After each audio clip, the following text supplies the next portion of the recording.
say that in the locker room for the ice hockey club. They have lost 2 games this past season. That's all. So maybe, I don't know if Jeff, you're going to do that or not. You might not put that up in video. We do Hail Marys. Hail Marys. That's our. That's good. And Our Lady Queen of Victory. That's very good. As Jeffrey invited me to chat a little bit about Ireland and to give you a little sense of the country. Because when you come to a new country, you want to get a sense of what this country is like, what the people are like. Well, look at me. So I'm one of you. And even if your background is not Irish, there is a common humanity in all of us. But you will find that the Irish people, the native Irish people, are very hospitable. They are very, very welcoming to tourists, and they especially like the Americans. And if you beat them at rugby, I won't guarantee you anything after that. But they're sometimes referred to as the Fighting Irish, and I'll tell you a little bit about how that came to be. But let's go back.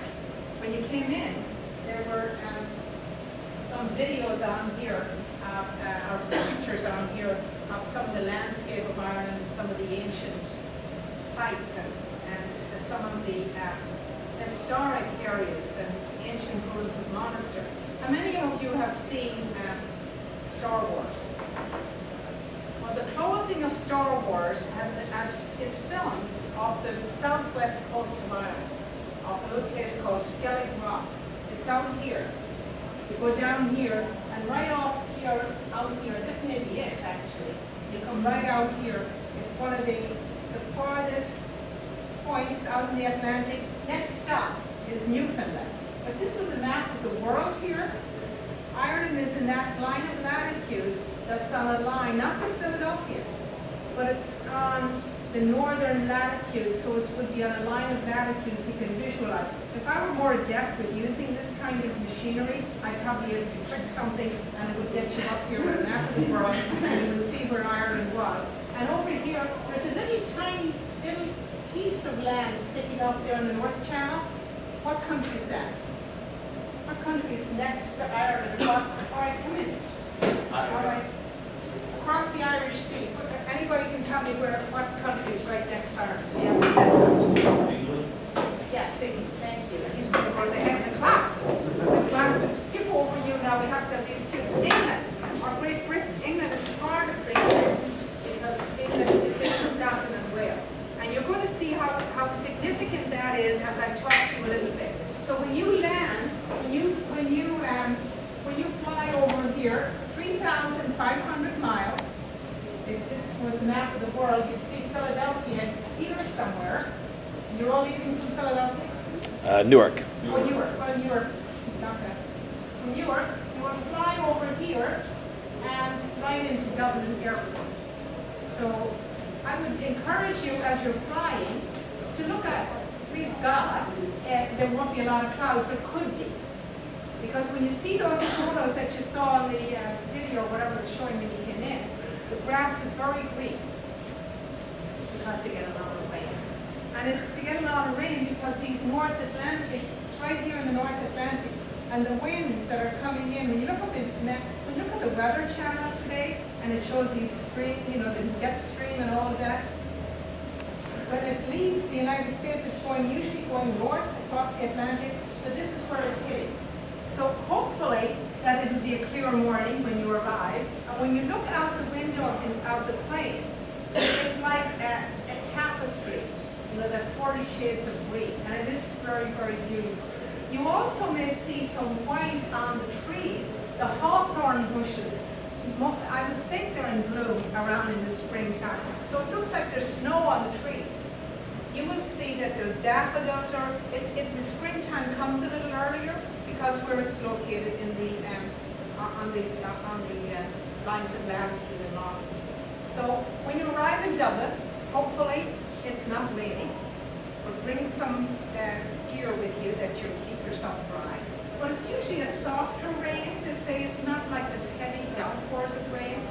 It's like a soft mist that keeps the land fertile. So how did this country, what's specific, what's unique about Ireland? There's someplace that I think it was in the Notre Dame magazine, this last issue. It says Ireland is an island that punches above its weight. You know what that means? Anybody can tell me a little bit about what that means? I'm a teacher, so I always try, and if we had a longer time here, we could spend a whole lot of time on that. If you punch above your weight, what does that mean on the rugby field? Give it a shot. You're not getting marks on it. Good. Figuratively, it's bigger than your eyes. Yeah, you're doing better than what you're, yeah. And Ireland is a very, very tiny island because from the north up here, that, the very tip up here in the north of Donegal, that yellow, and I'll tell you a little bit about why one part of it is white and the other part is yellow. Right from the top there down to the end of the island here is only 300 miles. And from Dublin to Galway is only about 100 miles. So when you think of the United States, Ireland is smaller. How many people are from New Jersey? Ireland is smaller than New Jersey. It's about the size of Rhode Island. So when you say punching above your weight, it's a very tiny country, but it has made great contributions to the world. And I'm not saying that because welcome girls, I'm not saying that just because I happen to come from there, but there's been many, many contributions around the world that Irish people have made. And if you're from Irish ancestry, you could look back and see, if your grandparents or your great-grandparents or whoever came from Ireland at some point. Ireland has also, in addition to being this small country, has suffered very serious history. There are some sad historical moments in Irish history. But before we get to the sad part of the Irish history, I tell you a little bit about the historical, even prehistory of Ireland.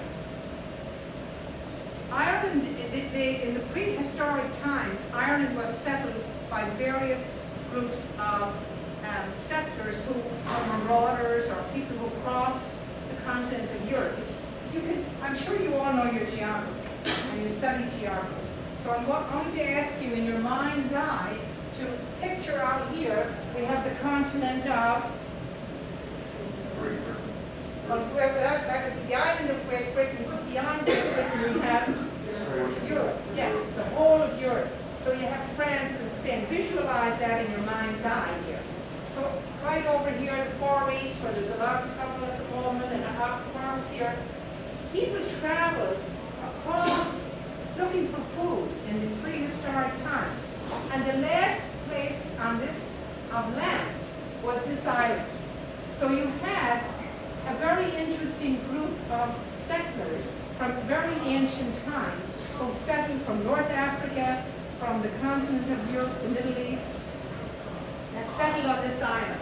But the most important group, if you can see this, I'm an old-fashioned teacher, and can you see this board if I write something on here? Can all of you see this board? The most important group that settled on the island of Ireland were the Celts. You can watch Boston basketball, and the team is called the Celtics. But actually, the correct way of pronouncing this word is a hard C, the Celts, because the Romans have a soft C. And that's important also to have a little connection to how Ireland is connected to the Romans. The Celts were the largest group of people who settled in Ireland, and Ireland as a nation now has the largest group, largest remains of the Celtic peoples in the world. So if you're from an Irish background, there's some of the Celtic roots that are still, I think, passed down to you through history.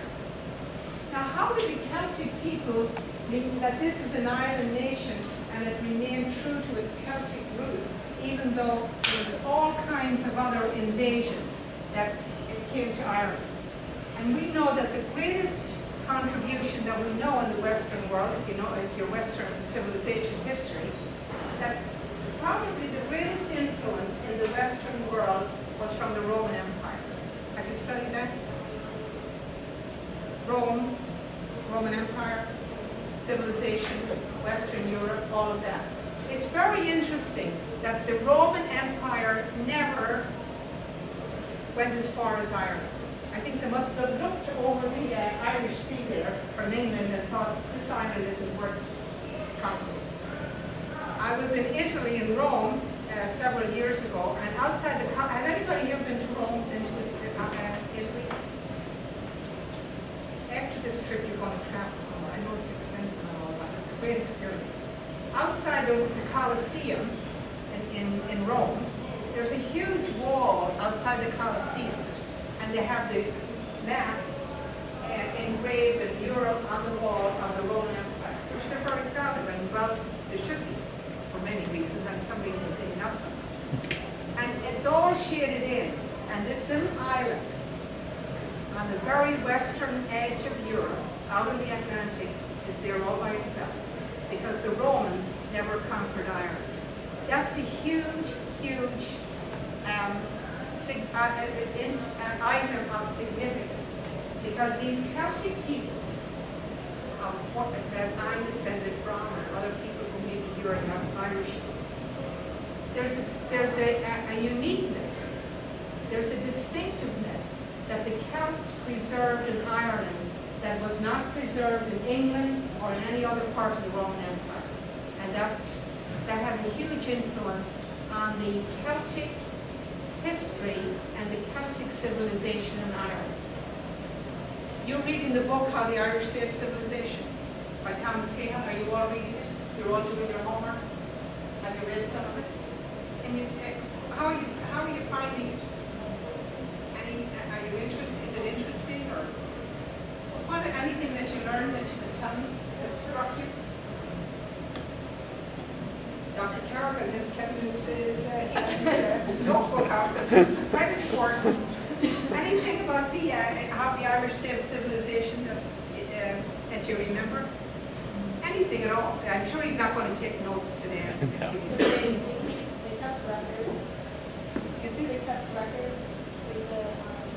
Well, when I first heard I really like confused about it because they were like bashing the Irish. Or what? That I thought Cahill was like bashing the Irish. Yeah, He and was just a saying- lot of people have bashed the Irish. Yeah, that's what he was just saying how people used to think about them and how some of the stuff about them.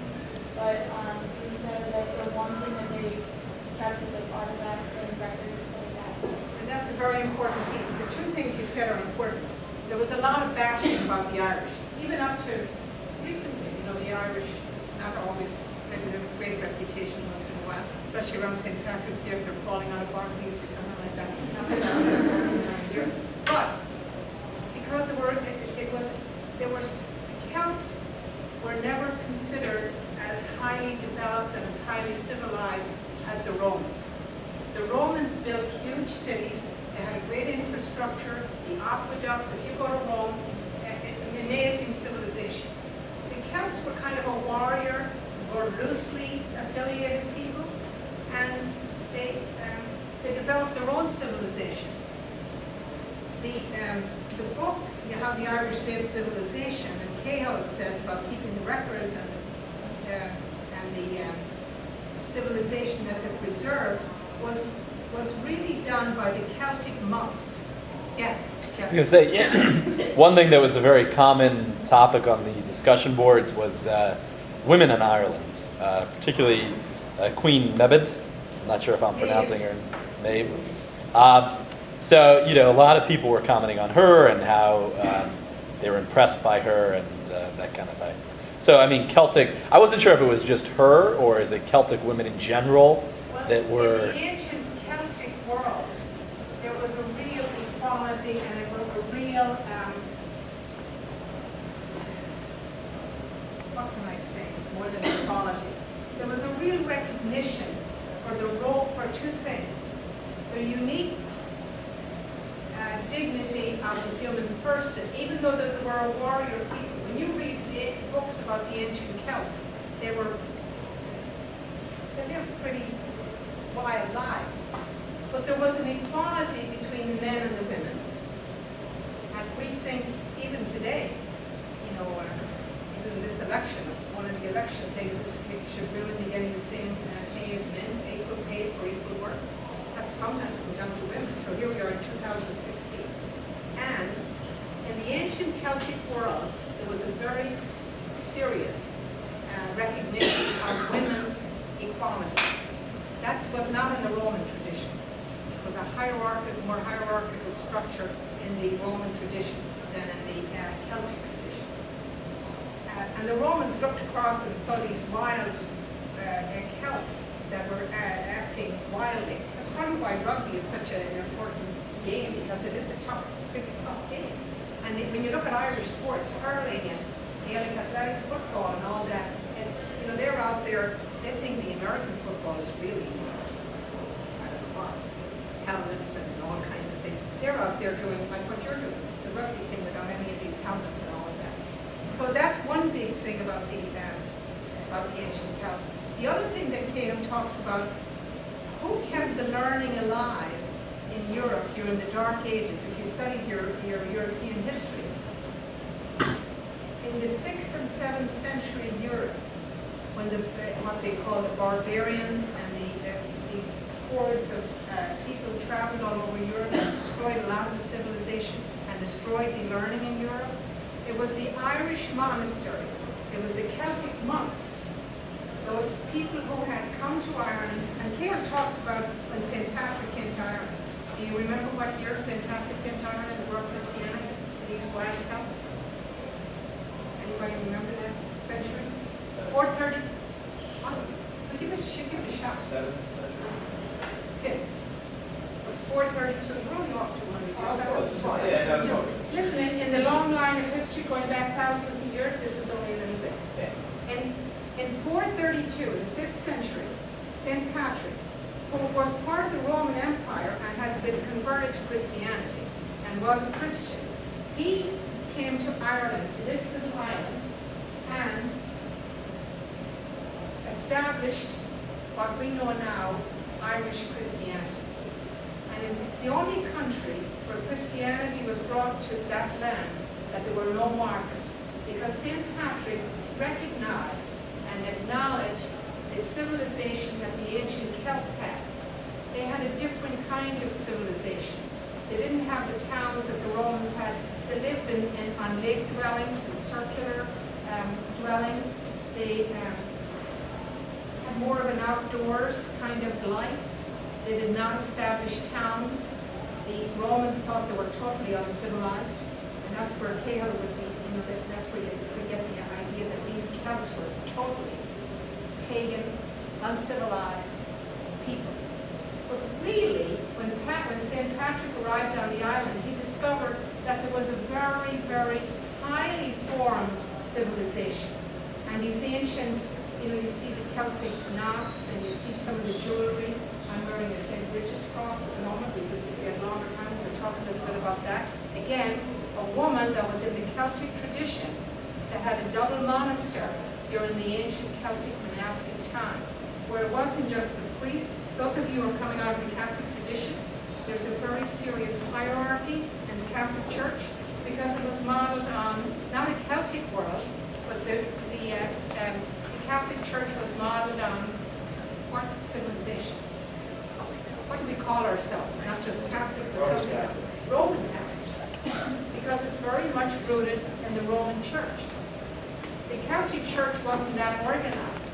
If the Celtic Church was the dominant church in those of us who are coming out of the Catholic Church, it would probably be very different.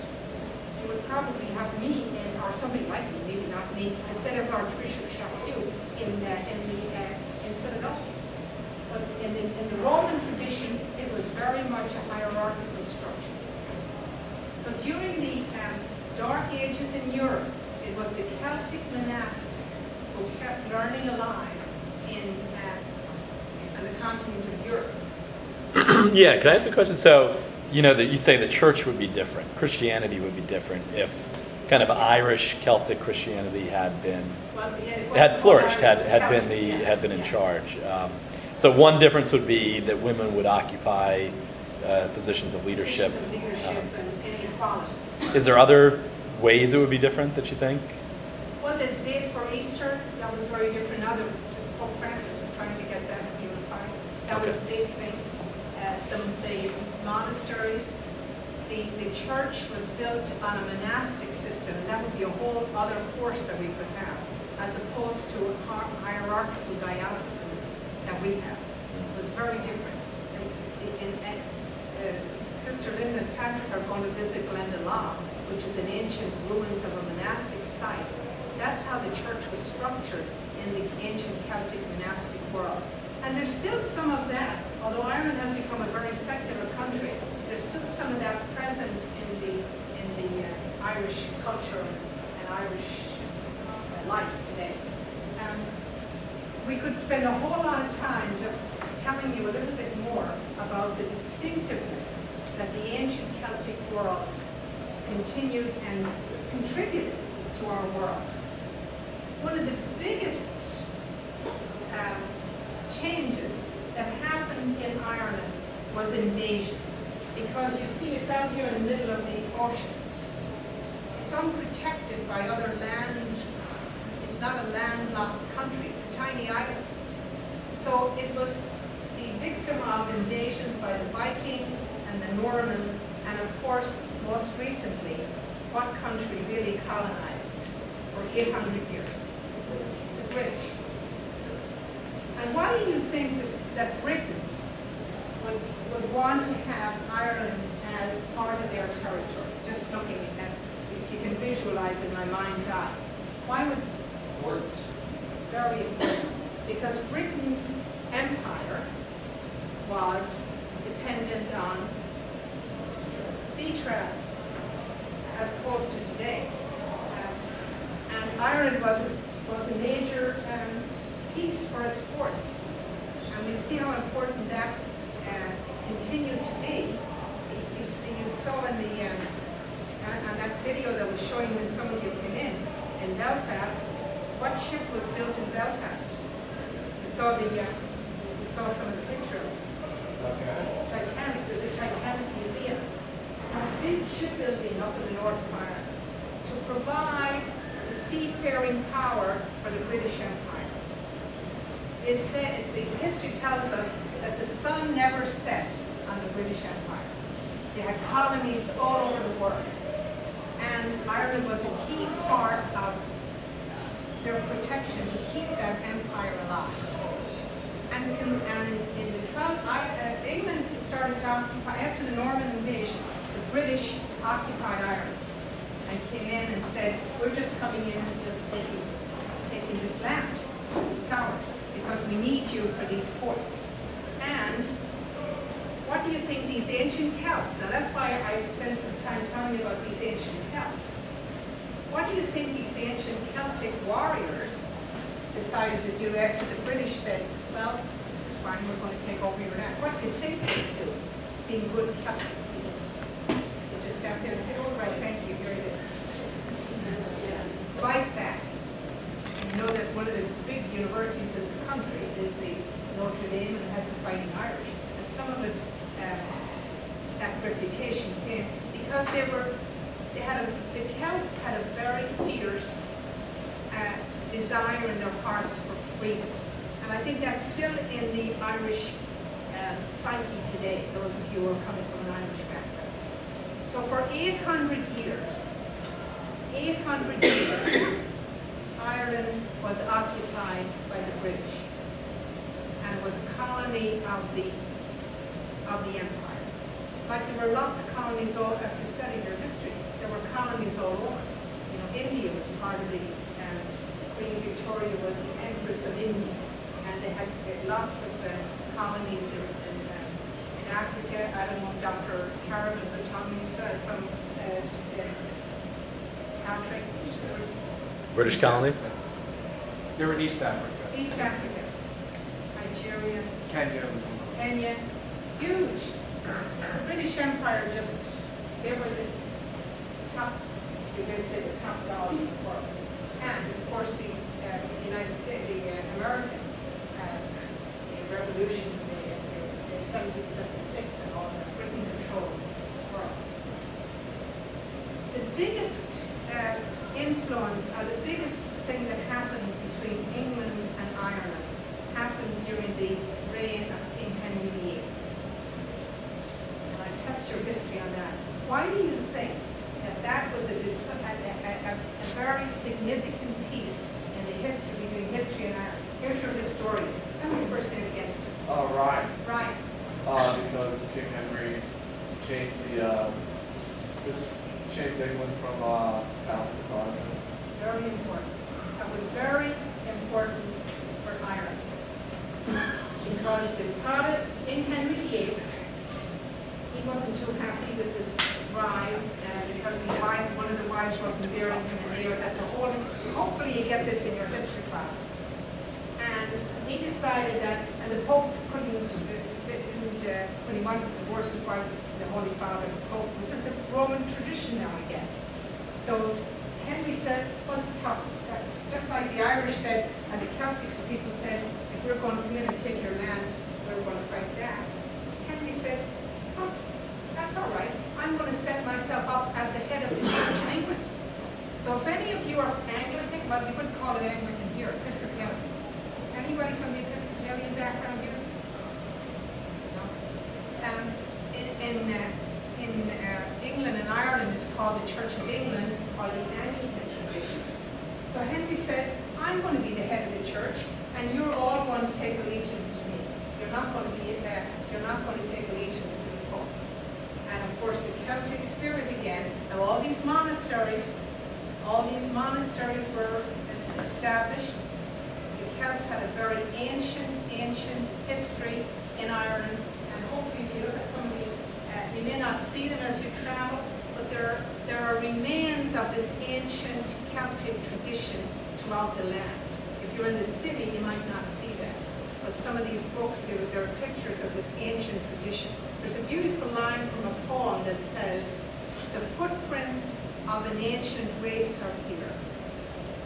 Just think about that. The footprints of an ancient race are here, and memories of an old heroic time. These Celtic people had that deeply embedded in their heart and their spirit. And they did not want to surrender all of that to this British domination. And when the true, what we say the true faith was brought to Ireland, to the Celtic people from St. Patrick, it wasn't so foreign to them, because they had some sense of what the one God was. They had a great love for nature. They had a sense of something of the beauty of a culture and a Christianity. So now you have Henry VIII saying, all right, I'm head of the church, and let's say you're all living on this island of Ireland, and guess what? You're all going to give up your Catholic religion, and you're all going to be Protestant. You're all going to say that I'm the head of the church, not the Pope. And the Irish, the Celts weren't too happy about that, especially in the monastic. And what Henry VIII decided to do, what do you think he decided to do? Because this was his country. What would you think he did?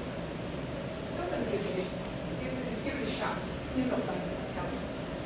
I'm in charge of all of you. The church now is being really supported, the Catholic Church supported by the monasteries. There's monastic rule. What do you think Henry did? Well, I'm Henry VIII. Now I disavow the Pope. I'm the head of the church. And he's looking at these monasteries that are keeping the church alive among these Celtic people. I'm head of the church. What do I think I'm going to do with these monasteries? Let's say myself up. Excuse me? Take charge of the monastery. Yeah. And say, guess what? I'm going to suppress you.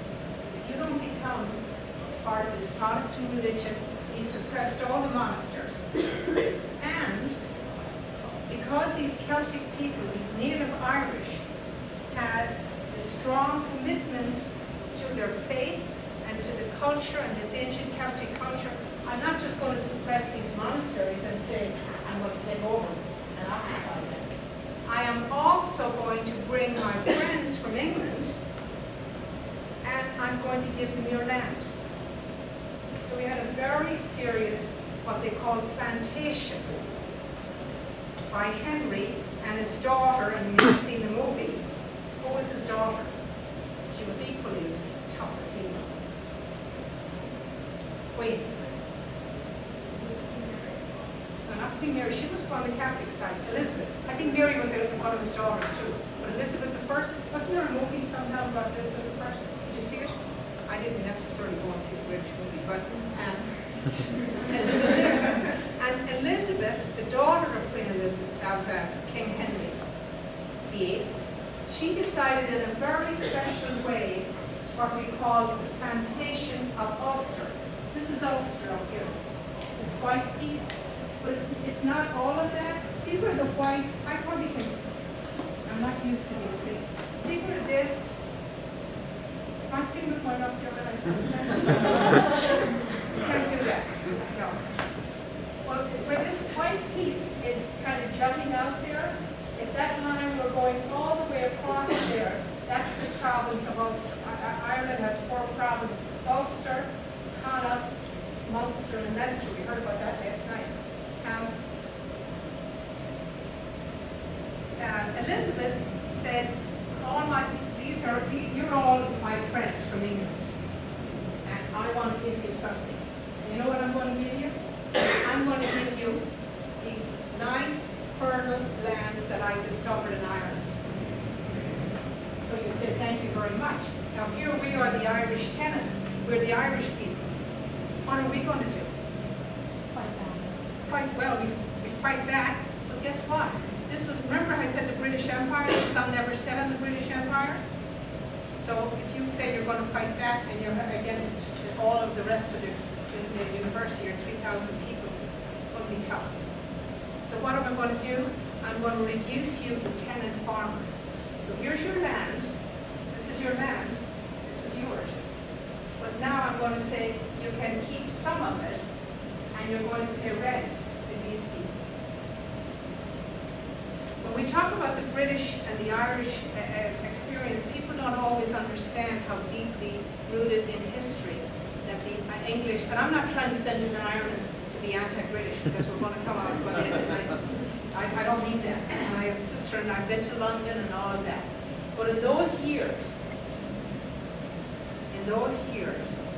the British monarchs had no time for the Irish. But could I ask a question? I mean, so is there still animosity at all, or I mean, is there still? I'll come to that. Okay. I'll come to that. Yes. In high school, I wrote my senior paper on Seamus Heaney. Is that what that time you were? What? Seamus Heaney? Oh, Seamus Heaney. No, Seamus Heaney is a modern poet. But I'll mention him in a minute. Very good. He wrote a lot. He wrote a lot. He was from the north. Yeah. Yeah. And he was very important to remember that. Yes. The British were really intentional in their occupation and their empire, and so I think you spoke about India, you spoke about Africa, but the reason why they kind of took over those lands is resources, right? So India because of tea. Right? Africa probably for the same, Yeah. chocolate and Yeah. Hong Kong again, Yeah. tea. Hong Kong, yeah. And so intentional. Ireland was more Sugar, about yeah. personal, the people as a resource, right? And as Ryan said, the ports. That was very important Right. for that. That was, Oh. You said it. It was Sorry, Joe. Sorry. So that's a very important point. So you had the British coming in and saying, I'd like this nice bottle of water. I'll take it from you, and then in order for you to get back, you're going to have to pay. And that was a huge, that's a huge part of Irish history, that the Irish people, the native people of Ireland, were reduced to tenant farmers on their own land. And in my own family, my great-great-great-grandfather was evicted from his land. They lived in a more fertile part of the country, and they were evicted from their land and sent to another poor part of the country where they had to eke out an existence, and then pay rent to the British. And if you travel through Ireland, the big houses, the landed gentry of Ireland 99 and 9/10% British. And the Irish farmers, because Ireland was a farming country, had to pay rent back to it. But you're right, throughout this 800 years, they constantly kept rebellions going. Constantly. There was always some little uprising because they thought the British have no appreciation for our Celtic culture, and now we have to pay them rent. And the last most serious uprising happened 100 years ago this year. And when you're in Dublin, you're going to hear a lot about what they call the rising. I guess, can I write on this board too? It's 1916. Called it the rising, Easter Rising. And you could have a whole history lesson on just this. So for years, the Irish people were constantly rebelling against the fact that their freedom was taken away, their land was taken away. They were reduced to servants and slaves, and in the mid-1800s, and even into the 1900s, we're going to have this current